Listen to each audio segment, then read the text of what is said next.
तो hello hi नमस्कार मुई आपन प्यारा जगत छुरा इटा मैं मेसीरू गोटे पार्सल मंगेछे।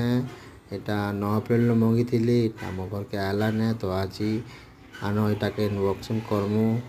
तो मुई खोली देखुछे एटा बहुत दिन को मुई मंगी 9 एप्रिल रु।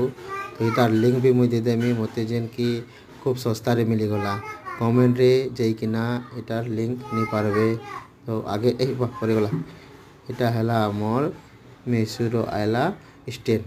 তো দেখি পারবো সবে আর খুলিকিনা দেখামি ভিতরে বাহারিবা কাଣା ভাবছি ইয়াদে বাহারিলা।